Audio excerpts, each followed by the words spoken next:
Hoy les traigo una historia oscura y perturbadora. Dos misterios sin resolver que, a pesar de la poca atención mediática que han recibido, siguen siendo un enigma inquietante. Dos historias que, si la evidencia en las cámaras de seguridad llega a las personas adecuadas, podrían finalmente encontrar una respuesta, pero hasta ahora siguen siendo piezas dispersas en un rompecabezas incompleto. Son historias de vidas truncadas, de momentos de horror que ocurrieron sin previo aviso. Y lo más aterrador de todo es que estos misterios aún podrían estar acechando en la oscuridad, esperando que alguien, en algún momento, se atreva a mirarlos de frente. La historia de Scott Ratigan comienza como tantas otras, pero rápidamente se convierte en algo que nunca se olvidará.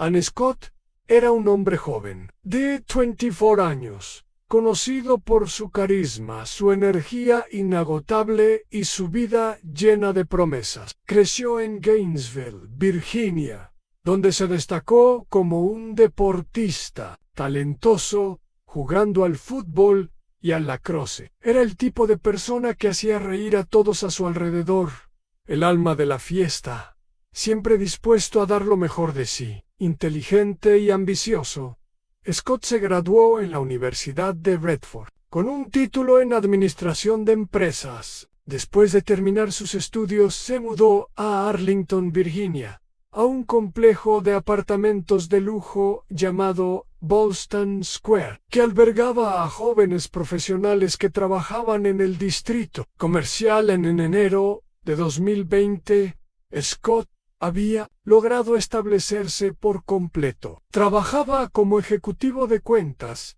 en una reconocida empresa de soluciones empresariales, Cucamonla, y estaba en una relación estable con su novia de toda la vida. A pesar de las dificultades que a veces enfrentaban, su relación seguía fuerte, y Scott parecía tener todo lo que uno podría desear a esa edad. Sin embargo, el 17 de enero, el destino de Scott tomaría un giro inesperado en ese día.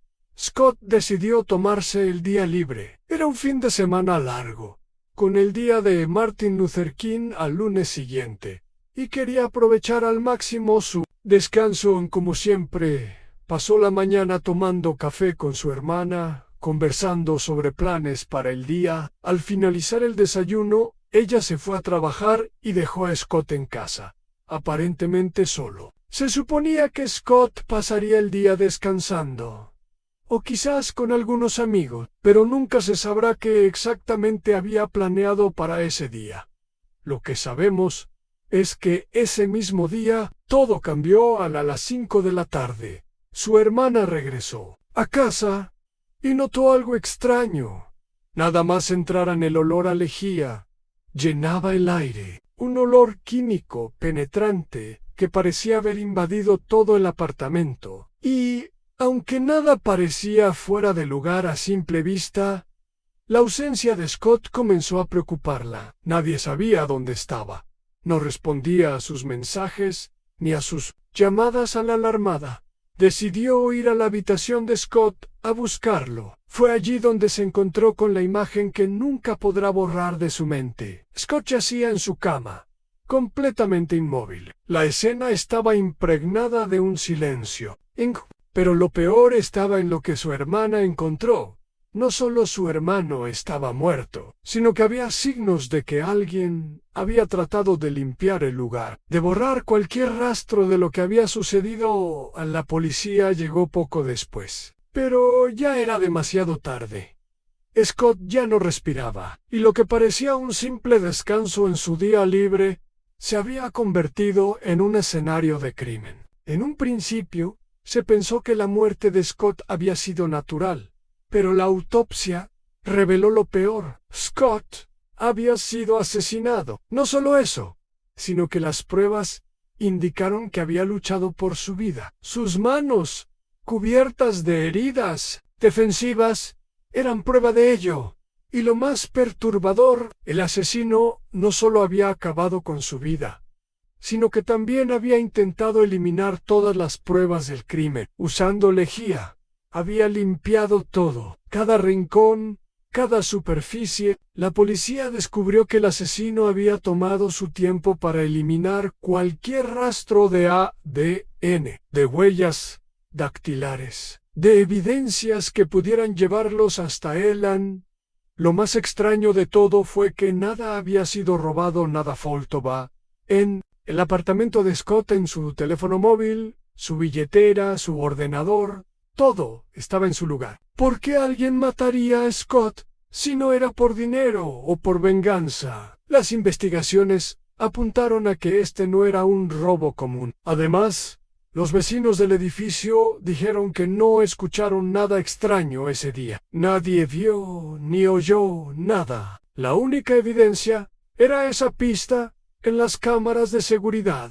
A las imágenes de CCTV mostraban a un hombre, con una postura extraña, caminando por los alrededores del edificio antes y después del crimen. Su rostro estaba cubierto, pero sus movimientos eran inconfundibles. Caminaba con los pies hacia adentro, como si tuviera una peculiaridad física. No parecía estar huyendo, sino caminando con calma, con un propósito, como si supiera exactamente lo que estaba haciendo. La policía liberó las imágenes, pero nadie lo reconoció. Nadie podía decir quién era o qué relación tenía con Scott. En la investigación se estancó.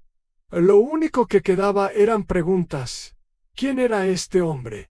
¿Por qué mató a Scott? ¿Qué estaba buscando? El asesino no dejó ningún rastro, pero algo parecía indicar que no había sido un crimen al azar. El asesinato estaba cuidadosamente planeado. La pregunta más inquietante de todas era: ¿por qué Scott? ¿Por qué alguien tan joven, tan lleno de vida, tuvo que pagar con su vida por un misterio que aún hoy permanece sin respuesta? Pero la historia no termina ahí. Ian, en otro rincón del país, en un tranquilo vecindario de Utah, una tragedia similar estaba por ocurrir. Carol Van Kamen, un joven de 24 años, era conocido por su amabilidad y su espíritu aventurero. Le gustaba pasar tiempo con su familia y amigos, siempre en busca de nuevas experiencias y explorando la naturaleza. En diciembre de 2016, Carl vivía en una casa con su hermano y algunos amigos. La casa había sido un lugar de reuniones y fiestas,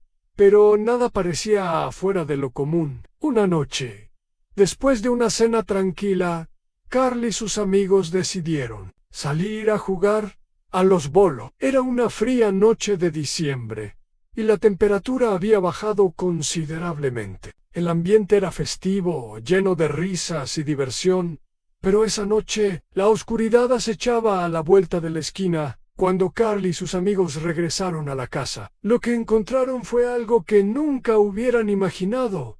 La puerta estaba abierta. Al entrar, encontraron a Carl y a su vecino, Kevin Nelson, tendidos en el suelo, cubiertos de sangre. Ambos habían sido asesinados de forma brutal, ejecutados sin piedad. Jay, un amigo que estaba en la casa, fue alcanzado por una bala en el cuello, pero milagrosamente sobrevivió. Los asesinos, al igual que en el caso de Scott, desaparecieron sin dejar rastro. Nadie escuchó disparos, ni gritos, ni ruidos que indicaran lo que estaba ocurriendo. Al parecer, los atacantes habían estado esperando su oportunidad, vigilando la casa antes de atacar. La policía llegó rápidamente, pero la escena del crimen era desconcertante. No había señales de robo, ni de alteración en el lugar. Carl y Kevin no parecían ser el tipo de personas que se ganaran enemigos de esa manera. Nadie sabía por qué los habían matado. Y lo más inquietante de todo, los asesinos también parecían haber tomado medidas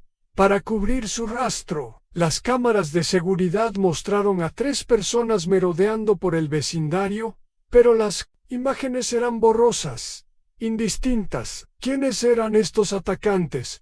¿Qué relación tenían con Carl? Las preguntas siguieron acumulándose, pero las respuestas eran escasas. La policía no pudo identificar a los atacantes. Why, el caso de Carl Van Komen siguió siendo un misterio no resuelto, y aunque las cámaras de seguridad captaron algunas imágenes de los atacantes, nunca se pudo saber quiénes eran. Nadie parecía reconocerlos. La vida de Carl y Kevin se había apagado de manera repentina y violenta, dejando solo una estela de preguntas que nunca encontrarían respuestas.